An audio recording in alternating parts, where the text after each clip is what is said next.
In the remote mountains of Nagaland, there existed an ancient village surrounded by dense forests and high cliffs.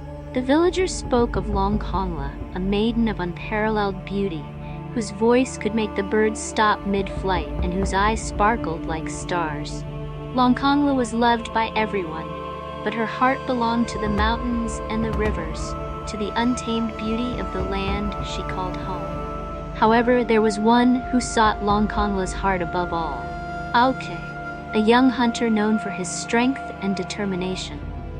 Aokhe would often follow her secretly as she wandered through the forests, trying to gather the courage to speak to her. One day, he finally approached her with a gift, an intricately woven basket, a token of his admiration.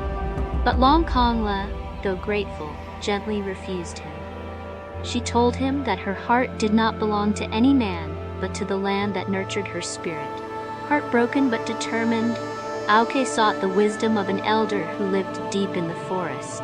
The elder warned Aokhe that to force fate was to invite disaster, but Aokhe's heart was set on Longkongla. Desperate, Aokhe decided to summon the powers of the mountain spirits.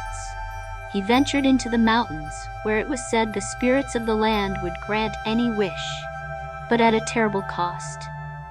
When he reached the summit, the wind whispered to him in strange tongues, and the spirits appeared, ghostly and powerful.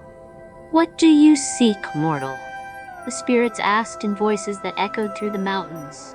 Aokhe, with his heart full of longing, asked for Longkongla's love. The spirits agreed, but warned him that love earned through force is not true love, and that the price for this wish would be high. Undeterred, Aokhe agreed, and the spirits granted his wish. The next day, Longkongla found herself inexplicably drawn to Aokhe, her feelings changing in ways she couldn't understand. Though she did not understand it, she felt compelled to be by his side. At first, Aokhe was overjoyed, believing his wish had brought him happiness. But as the days passed, he noticed that Longkongla's eyes no longer sparkled with life.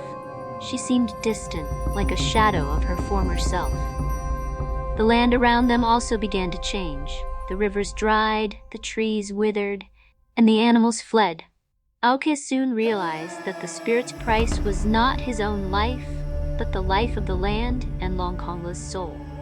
He had taken Longkongla's freedom, and in doing so, cursed the very land that had nurtured her spirit. Aokhe, filled with regret and guilt, returned to the mountains, begging the spirits to undo his wish. The spirits appeared again, but their voices were cold. "What has been done cannot be undone," they said, and with that, they vanished. Broken and lost, Aokhe returned to the village, but he could no longer face Longkongla. The once vibrant Longkongla became a shell of her former self, bound to Aokhe but without her soul. Aokhe eventually disappeared into the mountains, never to be seen again, leaving behind only the barren land and the shell of Longkongla. To this day, the people of the village speak of Longkongla, whose spirit was stolen by love, and whose name is whispered in the winds that blow through the mountains.